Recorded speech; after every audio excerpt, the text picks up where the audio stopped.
Today's topic is acetylcholine and types of cholinergic receptors or cholinereceptors.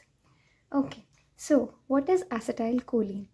As we discussed in the previous video that acetylcholine is a neurotransmitter and it is a major neurotransmitter of the parasympathetic system or the cholinergic system. हमने parasympathetic nervous system को cholinergic nervous system क्यों बोला था ये हमने पिछली video में discuss किया था. Let's do a quick recap. As you can see in this diagram, this is the parasympathetic nervous system. Alright? In the parasympathetic nervous system, the preganglionic fibers have acetylcholine as their neurotransmitter, and the postganglionic fibers also have acetylcholine as their neurotransmitter. So, since both preganglionic and postganglionic fibers have acetylcholine as their neurotransmitter, acetylcholine becomes the major neurotransmitter of parasympathetic nervous system. इसलिए हमने parasympathetic nervous system को cholinergic nervous system भी बोलना start कर दिया. Alright, coming back to the topic, we'll discuss about synthesis, storage and destruction of acetylcholine today. Acetylcholine जो है वो हमारे एक्सॉन या नर्व एंडिंग्स में बनता है. कैसे बनता है हम उसे एक पाथवे के थ्रू समझेंगे. तो सबसे पहले हमारे पास है एसिटाइल कोएंजाइम ए जो कि बनता है एसिटेट और कोएंजाइम ए से. ऑलराइट, तो जो ये एसिटाइल कोएंजाइम ए है ये कोलिन के साथ मिलकर बनाता है एसिटाइल कोलिन. नाउ ये इतना सिंपल नहीं है. Let's discuss this in detail. तो होता क्या है, ये है हमारा एक्सॉन या नर्व एंडिंग. इसमें एक्सोप्लाज्म भरा होता है. राइट, अब हम कोलिन को एक्सॉन के बाहर से लेते हैं. वो कोलिन एसिटाइल कोएंजाइम ए के साथ कंबाइन करता है in the presence of enzyme choline acetyl transferase. Alright, okay. Now once acetylcholine is formed, it is transferred to a vesicle within the nerve ending. This synaptic vesicle contains acetylcholine in ionic form. Now, this vesicle containing acetylcholine releases acetylcholine through exocytosis out of the nerve ending. This released acetylcholine binds with the nicotinic receptor or muscarinic receptor present in the effector cell. Okay, हम इसको थोड़ा और simple words में एक बार दोबारा समझेंगे. होता क्या है, एसिटाइल कोएंजाइम ए जो कि बनता है एसिटेट और कोएंजाइम ए से, वो हमारे पास प्रेजेंट है नर्व एंडिंग में. अब हमें एसिटाइल कोलिन बनाने के लिए चाहिए कोलिन. राइट, ये कोलिन कहाँ से आता है, हम लोग इसे बाहर से लाते हैं. कहाँ, एक्सोप्लाज्म में. नर्व एंडिंग के एक्सोप्लाज्म में हम कोलिन को लाते हैं. ये कोलिन कंबाइन करता है एसिटाइल कोएंजाइम ए के साथ with the help of enzyme choline acetyl transferase. फिर बन जाता है एसिटाइल कोलिन और कोएंजाइम ए अलग हो जाता है. ये एसिटाइल कोलिन वेसिकल के अंदर जाके बैठ जाता है. जो साइनेप्टिक वेसिकल्स होती हैं उनमें ये आयनिक फॉर्म में जाके बैठ जाता है. फिर ये वेसिकल के अंदर जो एसिटाइल कोलिन प्रेजेंट है एक्सोसाइटोसिस की हेल्प से रिलीज हो जाता है out of the nerve ending. ये release acetyl choline nicotinic receptor या मस्करिनिक रिसेप्टर पे जाके बैठता है और अपना एक्शन शो करता है. क्या एक्शन, वो हम आने वाली वीडियोस में डिस्कस करेंगे. ठीक है, इतना समझ में आया. तो एक तो हो गया कि एसिटाइल कोलिन जाके निकोटिनिक या मस्करिनिक रिसेप्टर पे बैठ गया. बट अगर हमें ये एसिटाइल कोलिन को तोड़ना है जो कि एक इम्पॉर्टेंट पार्ट है, क्यों, वो अभी आगे पता चलेगा. तो ये एसिटाइल कोलिन कैसे टूटेगा, एसिटाइल कोलिन एस्टरेज एंजाइम के हेल्प से. नाम से ही पता चल रहा है एसिटाइल कोलिन एस्टरेज एंजाइम क्या करता है, एसिटाइल कोलिन का हाइड्रोलिसिस करता है. किसमें, एसिटाइल और कोलिन में. ये जो कोलिन है इसी कोलिन का रीअपटेक होता है और फिर नया एसिटाइल कोलिन बनता है.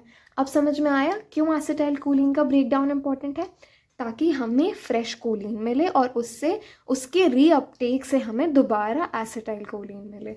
करेक्ट? ठीक है, तो ये जो कोलिन का रीअपटेक हो रहा है ये एक बहुत इम्पॉर्टेंट स्टेप होता है, ये एक स्लोएस्ट स्टेप है, इसीलिए रेट डिटरमाइनिंग स्टेप है of the entire process of synthesis of acetyl Colin. अच्छा, now since the whole process is clear now, we'll talk about some important components. So कैसे components? ऐसे components जो कि acetyl choline के synthesis को stop कर पाए.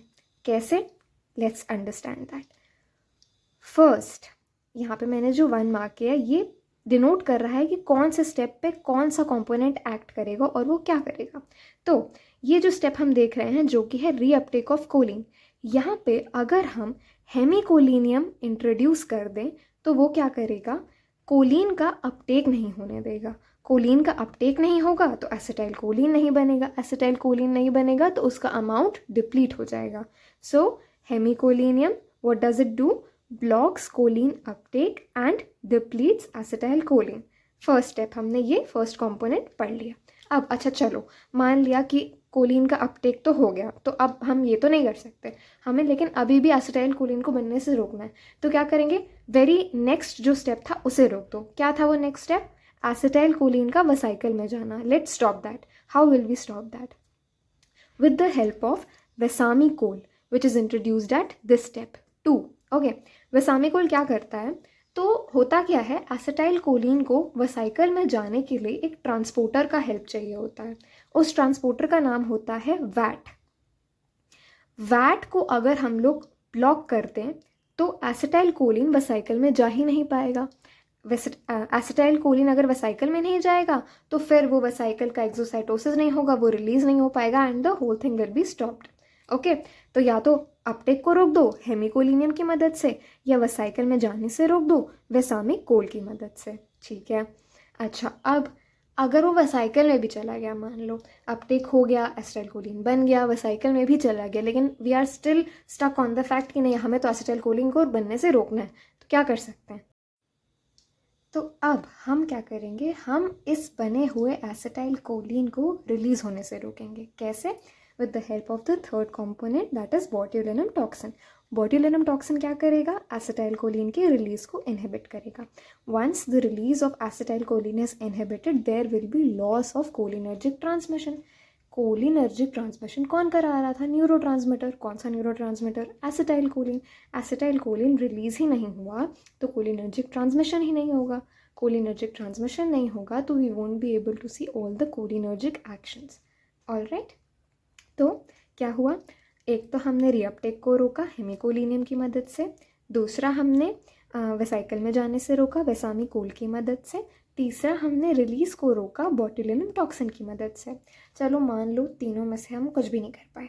ऑलराइट, तो लास्ट रिजॉर्ट हमारे पास आता है anti acetyl choline esterase. What is anti acetyl choline esterase, नाम से very clear. Acetyl choline esterase क्या थे, वो एंजाइम जो कि एसिटाइल कोलिन को तोड़ रहे थे और कोलिन अवेलेबल करा रहे थे for reuptake. Anti acetyl choline esterase क्या है, ये 4th step. Anti acetyl choline esterase वो एंजाइम्स हैं, वो कंपोनेंट्स हैं जो कि एसिटाइल कोलिन एस्ट्रेस एंजाइम के अगेंस्ट काम करेंगे. ठीक है, तो एसिटाइल कोलिन एस्ट्रेस को काम नहीं करने देंगे, उनको काम नहीं करने देंगे तो एसिटाइल कोलिन टूटेगा नहीं, एसिटाइल कोलिन टूटेगा नहीं तो कोलिन नहीं मिलेगा, कोलिन नहीं मिलेगा तो रीअपटेक किसका होगा, कोलिन का रीअपटेक नहीं होगा तो एसिटाइल कोलिन बनेगा नहीं, and finally our job is done, that is acetyl choline is not available. That is, new acetylcholine is not formed. But what happens is कि acetylcholine which was already there in the body, उसका जो amount है वो बढ़ जाएगा because it is not hydrolyzed. So basically acetylcholine esterase is inhibited. Acetylcholine is protected from hydrolysis. The already existing acetylcholine will sustain and increase. Hence cholinergic effects will be seen. इसका example होता है physostigmine. Anti acetyl choline esterase का example होता है physostigmine. Okay, now coming to destruction of acetyl choline. Acetyl choline release हुआ, हमने पढ़ लिया, नर्व एंडिंग से एसिटाइल कोलिन रिलीज हुआ था, लास्ट ही स्लाइड में हमने पढ़ा था। ये released acetyl choline immediately hydrolyse होता है कोलिन एस्ट्रेस एंजाइम के थ्रू। यहाँ एसिटाइल कोलिन रिलीज हुआ, यहाँ तुरंत एसिटाइल कोलिन एस्ट्रेस से अपना काम दिखाया, एसिटाइल और कोलिन में कन्वर्ट किया, कोलिन को वापस रीअपटेक किया ताकि नया एसिटाइल कोलिन बन जाए। Correct? Okay. So acetyl choline is released, immediately hydrolyzed by the enzyme cholinesterase. Now, this cholinesterase is of two types, specific and non-specific. Specific cholinesterase को हम लोग true cholinesterase भी बोलते हैं। इसका दूसरा नाम है एसिटाइल कोलिन एस्ट्रेस, ACHE। ठीक है, जो हमारा एसिटाइल कोलिन एस्ट्रेस होता है ये ट्रू कोलिन एस्ट्रेस होता है। ये एंडोजीनस एसिटाइल कोलिन को तोड़ता है। What is endogenous acetyl choline? The acetyl choline that is already present in the body, that is synthesised within the body. Okay, तो ये उसको तोड़ता है। ये कहाँ पे लोकेटेड होता है? ये ऑल कोलिनर्जिक साइट्स पे लोकेटेड होता है और ये इंस्टेंटली एक्ट करता है। ठीक है, इमीडिएटली तोड़ेगा, बहुत फास्ट प्रोसेस होगा। तो that is acetyl cholinesterase for you. Now coming to non specific cholinesterases. Non specific cholinesterases को हम लोग स्यूडो कोलिनेस्ट्रेस भी बोलते हैं। स्यूडो का मतलब होता है नकली। करेक्ट? तो व्हाट आर नकली कोलिनेस्ट्रेस? ब्यूटायराइल कोलिनेस्ट्रेस को हम लोग नॉन स्पेसिफिक या स्यूडो कोलिनेस्ट्रेस बोलते हैं। Acetyl cholinesterase was true, butyryl cholinesterase is pseudo. Now what does butyryl cholinesterase do? ये एक्सोजीनस एसिटाइल कोलिन को तोड़ता है। जो भी एस्टर्स हम लोग इंजेस्ट करते हैं, यानी सिंपल भाषा में जो एसिटाइल कोलिन या एस्टर्स हम लोग बाहर से ले रहे हैं, ये उनको तोड़ने का काम करता है, not the ones that are synthesised within our body. ये कहाँ लोकेटेड होता है? प्लाज्मा में, लिवर में और कुछ अदर टिश्यूज में। ये स्लोली एक्ट करता है as compared to acetylcholinesterase. So basically these are differentiating points between the two. Okay, now after acetylcholine is broken down, the choline is recycled. Okay, चाहे specific हो चाहे नॉन स्पेसिफिक हो, fate Colin का same होता है, वो recycle होता है। Okay, now we have read about the synthesis, the storage and the destruction of acetylcholine.